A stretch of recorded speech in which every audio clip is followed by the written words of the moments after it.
passage wasn't on any map. I'd been crawling through the substructure beneath the Colosseum for 3 hours, my knees numb, headlamp carving pale tunnels through stone that had absorbed 2,000 years of blood, piss, and prayer. The official access tunnels were behind me. This was something else, older, tighter, sealed with bricks that didn't match Roman technique at all. They were smooth, almost vitrified. I pried one loose. Cold air rushed out, not stale, not buried, fresh, and smelling faintly of salt. "That's not possible," I muttered, and ducked inside anyway, because that's what archaeologists do when history tells them no. The passage sloped downward, then sharply up, like the inside of a lung. The stone beneath my boots hummed, not audibly, but in my teeth. The headlamp flickered. The walls grew warmer, wetter. Then the world folded. No flash, no light, just a pressure behind my eyes, like reality squeezing past itself. I stumbled forward and fell, not onto stone, but onto sand. Hot, granular, sunlit. A roar hit me next, not sound but force, a physical wall of noise that slammed into my chest and knocked the breath out of me. Tens of thousands of voices screaming in a language I recognized before I consciously understood it. Latin. I rolled onto my back and stared up. The Colosseum rose around me, whole, pristine, towering, banners snapping red and gold in the wind. Sunlight glinted off polished marble, no railings, no safety barriers, no tourists. Just people. Real ones. "Get up!" a voice snapped in rough Greek-accented Latin, "unless you want to be trampled." A hand grabbed my arm and hauled me upright. The man holding me was massive. Scarred shoulders, leather and bronze armor, dried blood darkening the edges. He looked about 30, maybe older. His eyes flicked over my clothes, my boots, my headlamp dangling uselessly at my chest. "What ludus are you from?" he demanded. I'm not," I began. The crowd roared again. The gates opposite us groaned open. Something huge moved in the shadows beyond. The man's grip tightened. He grinned, wide and feral. "Doesn't matter," he said. "If you're here, you fight." From the tunnel emerged a beast that should not have existed, six-limbed, furred like a cave lion, but tall as an elephant, tusks spiraling from a skull that looked wrong, as if assembled from multiple ages at once. The crowd screamed in delight. My stomach dropped. "What is that?" I whispered. The man laughed, voice shaking with excitement and terror. "Extinct," he said. "That's the easy kind." Then the sand behind us rippled. A shadow rose, not from the gate, but from beneath the arena floor. The ground split like water breaking, and something enormous pulled itself into the sun. 8 limbs, smooth, iridescent skin, a towering humanoid form crowned with writhing tentacles, eyes like polished obsidian set too wide apart. The crowd fell silent. The giant octopoda man straightened, water streaming from his body, and looked directly at me. Not curious. Recognizing. "Ah," it said, in perfect Latin. "Another one who came through the wrong door." "Ah," it said in perfect Latin. "Another one who came through the wrong door." The sand trembled as it stepped fully into the arena. Each movement of its tentacular limbs left dark, wet prints that steamed in the heat. The crowd didn't cheer this time. They leaned forward in a hush so thick I could hear my own pulse. The man beside me, my accidental savior, crossed himself with 2 fingers, fast and subtle. "That one isn't for sport," he muttered. "That one's for the keepers." "Keepers of what?" I asked, though some part of me already knew the answer.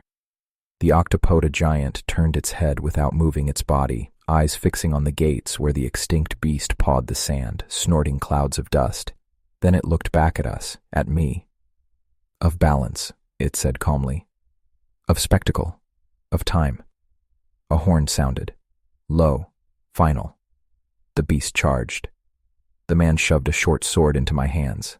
The grip was warm, worn smooth by other palms that had probably ended here. "Stick close," he said, "and don't let it corner you. These things remember how to kill." "How do you know?" I shouted as the ground shook. He smiled without humor. Because we remember them. The octopoda giant moved then, not fast, but inevitable. One limb lashed out, wrapping around the beast's foreleg, hauling it sideways with impossible strength. The creature screamed, a sound like stone grinding on bone. The crowd erupted, half terror, half ecstasy. I stood frozen, watching history devour itself. "Move!" the man barked. I ran. Sand sprayed my face as the extinct thing tore free, tusks swinging, blood already slicking its fur. It saw me, small, strange, wrong, and charged again, eyes empty of anything but instinct. I tripped. The beast loomed overhead, shadow swallowing me whole. And then a wet crack split the air. The octopoda giant's limb pierced straight through the creature's skull. The body collapsed inches from my boots, shaking the arena. Blood pooled around me, hot and metallic. The giant leaned down, its massive face close enough that I could see stars reflected in its eyes. Not this sky. "You don't belong to this cycle," it said softly, so only I could hear. "But the passage chose you." Behind it, the man stared at me, breathing hard. "What did it say?" I swallowed. My hands wouldn't stop shaking. "That I'm not supposed to be here," I said. The giant straightened and raised its limbs to the crowd. The silence shattered into thunderous applause. "Good," the man said grimly. "Then you'd better survive long enough to leave." Above us, the sun blazed. And somewhere beneath the Colosseum, my Colosseum, another door waited to open. The games didn't stop. They never did. Servants rushed in to drag the carcass away, sand already being raked over the blood as if death were just another mess to tidy before the next act.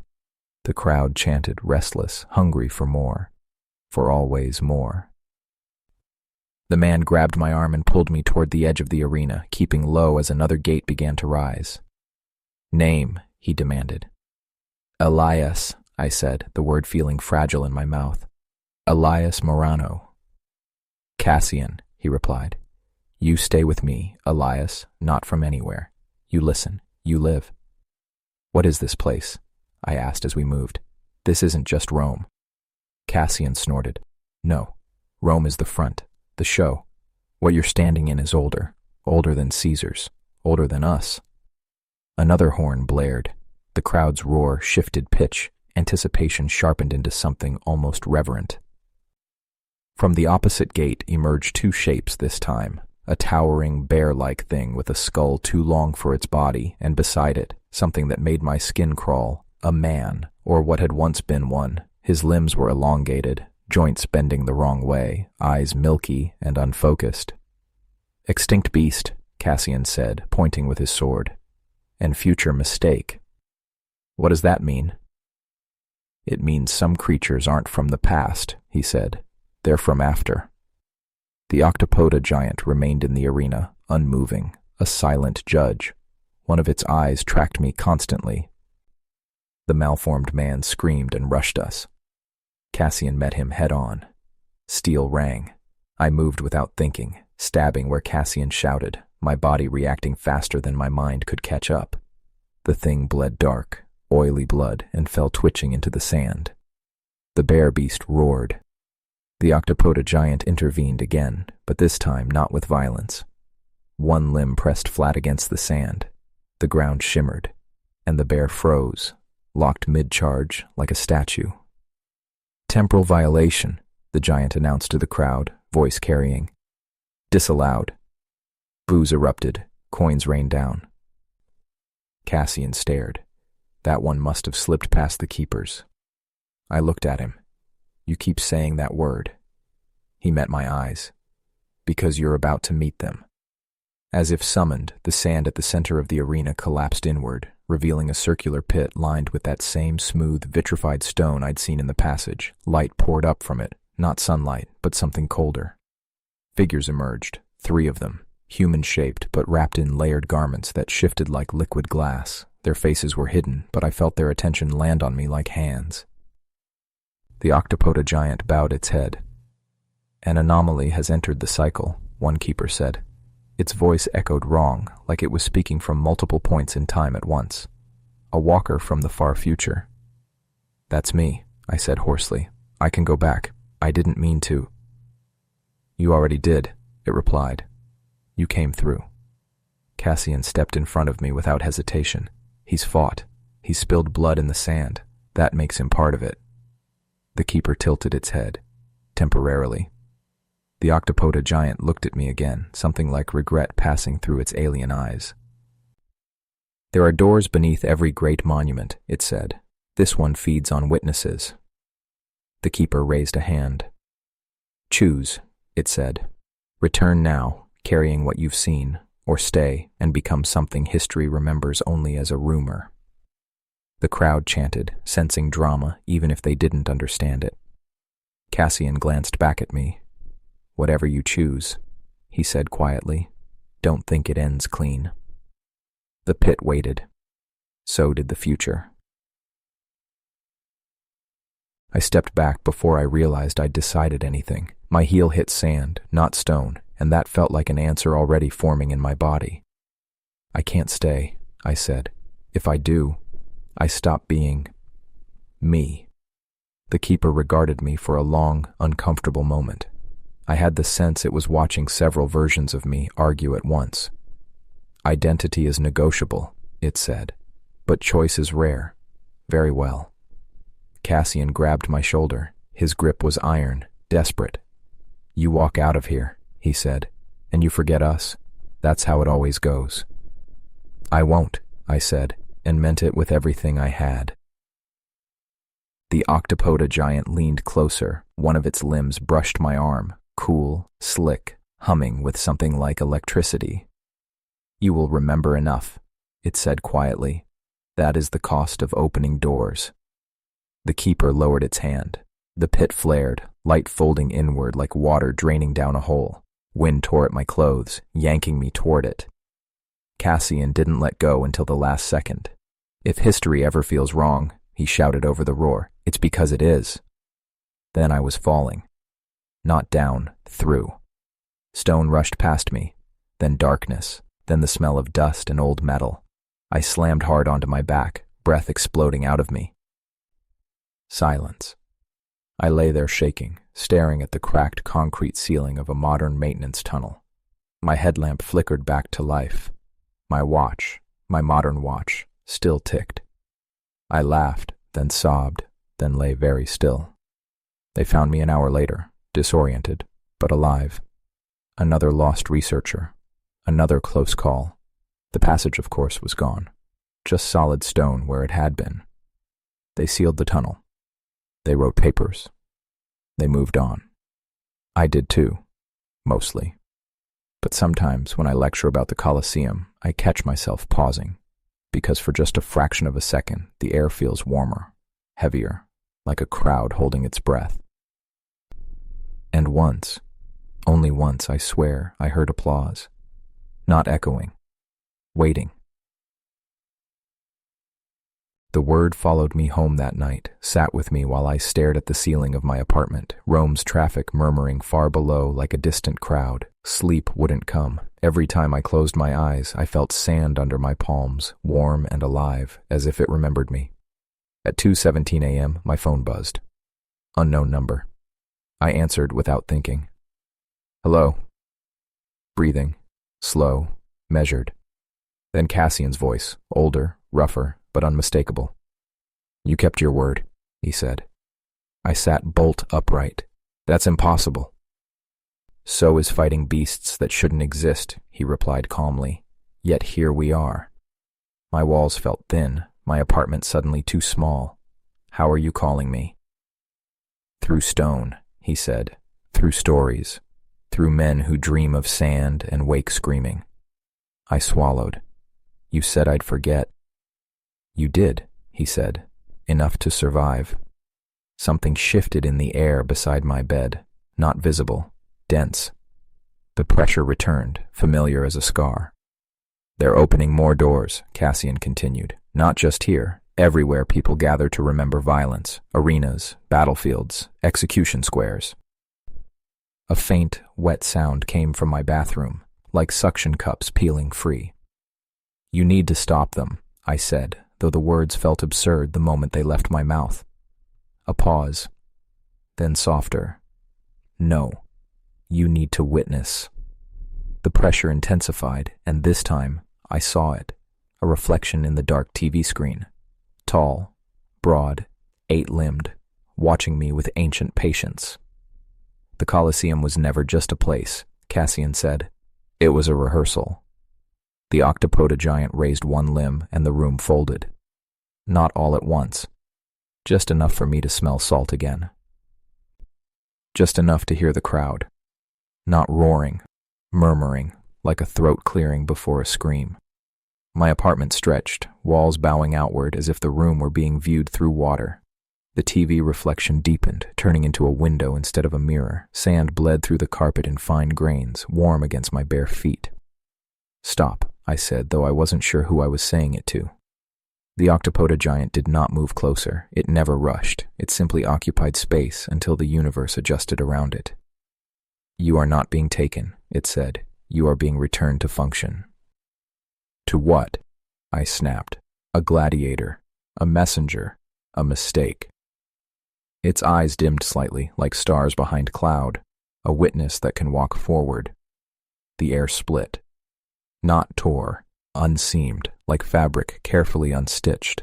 Beyond it lay the Colosseum again, but not as I remembered it. The marble was darker, the banners different, the crowd wrong, their faces blurred together as if carved hastily from memory rather than flesh. Cassian stood at the edge of the arena, older now, grayer, scarred in ways I hadn't seen before. You didn't come back to save us, he said when I stepped through. You came back to see what we became. The sand felt heavier this time, sticky, like it didn't want to let go. What year is this? I asked. Cassian smiled sadly. No year. The games outgrew time. The gates opened. What emerged wasn't a beast. It was a man in a modern combat vest, screaming, firing a rifle wildly into the stands. His shots dissolved midair, bullets falling harmlessly into the sand like dead insects. Behind him came something worse, something familiar, a shape I recognized from fossil diagrams and speculative reconstructions, a thing humanity was never meant to meet again. Future mistake, Cassian said quietly. The octopoda giant lifted its limbs. The crowd leaned forward, breath held in collective ecstasy. This is why they need witnesses, it said to me. Spectacle stabilizes the breach. Memory feeds it. You remember correctly. That makes you valuable. The man with the rifle saw me. Our eyes met. Recognition flashed across his face, the same terror I'd felt when I first arrived. Help me, he screamed. I stepped forward before I could think. The sand shifted beneath my boots, resisting as if the arena itself disapproved.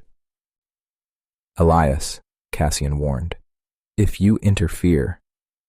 I know, I said. I stopped being an observer. The octopoda giant did not stop me. That scared me more than anything. I reached the man just as the future thing lunged. I grabbed his vest and yanked him aside. Its claws missed him by inches, carving trenches in the sand. The crowd howled. The arena shuddered violently. The keepers rose from the pit, their glass-like forms fracturing with visible strain. Violation, one of them intoned. Witness interference destabilizes. The octopoda giant slammed a limb into the sand. Silence fell like a blade. This one is mine, it said, and for the first time, there was something like anger in its voice. The world buckled. I felt it then, truly felt it, the truth Cassian had tried to warn me about. The Colosseum wasn't a prison. It was a sink. A place where impossible things were burned away by attention and blood so the rest of reality could pretend to be stable. And now I was clogging it.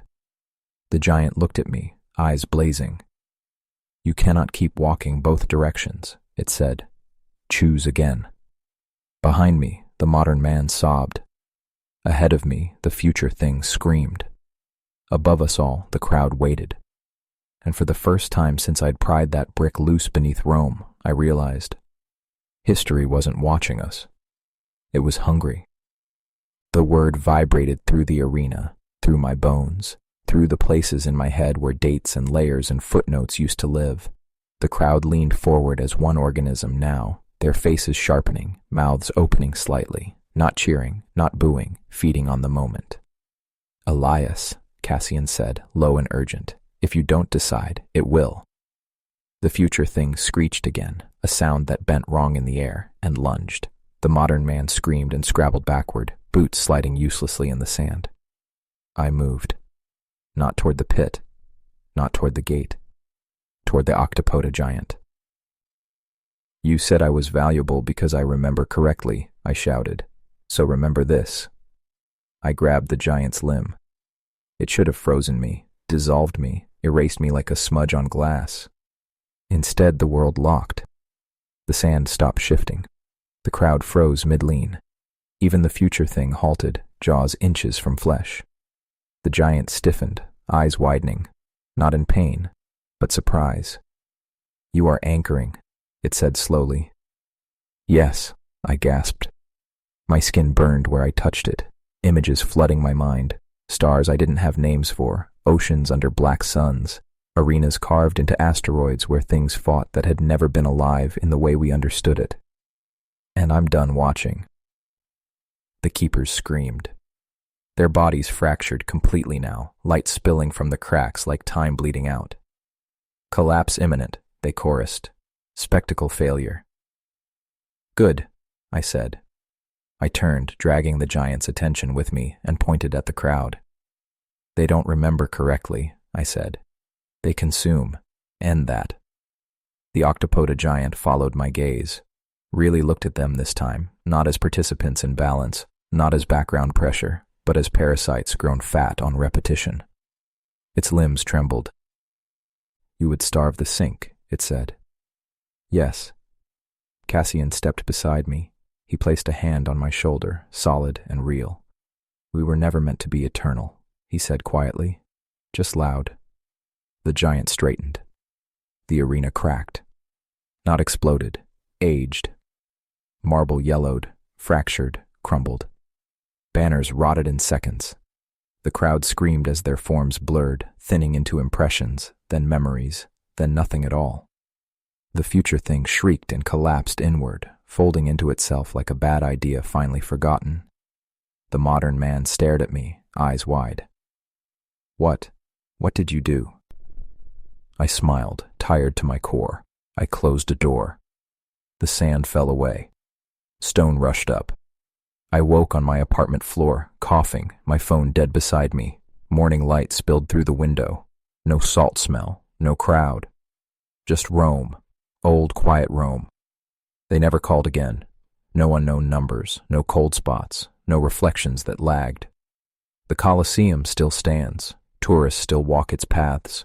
Guides still tell stories about blood and beasts and glory. But sometimes if you go very early, before the crowds, before the noise, you can stand in the center and feel it. Not hunger. Not waiting. Relief. Like something ancient finally allowed itself to forget. And if you listen closely, you won't hear applause anymore. You'll hear something much rarer. Silence never lasts. I learned that the hard way. It began with small discrepancies, things an archaeologist is trained to notice and everyone else dismisses. A fresco fragment reclassified overnight. A footnote removed from a catalog without explanation. A children's textbook quietly altering the date of the last Venatio like it had always been wrong. History smoothing itself over. At first I felt relief. I slept. I ate. My hand stopped shaking when I held a trowel. I told myself the door was closed and the world had accepted it. Then I started losing things. Not objects, details. Cassian's face blurred at the edges in my memory. I could still hear his voice, but when I tried to picture him, my mind supplied a generic outline, like a statue eroded by rain. The octopoda giant became harder to describe, its limbs rearranging themselves every time I thought about them, refusing consistency. Remembering incorrectly. That was the price. I returned to the Colosseum one morning before dawn, key borrowed, permission forged. The interior was cool and gray, pigeons fluttering in the rafters. I stood where the sand had once been and waited. Nothing happened. No pressure, no folding air, no sense of being observed. I should have felt victorious. Instead, I felt unemployed,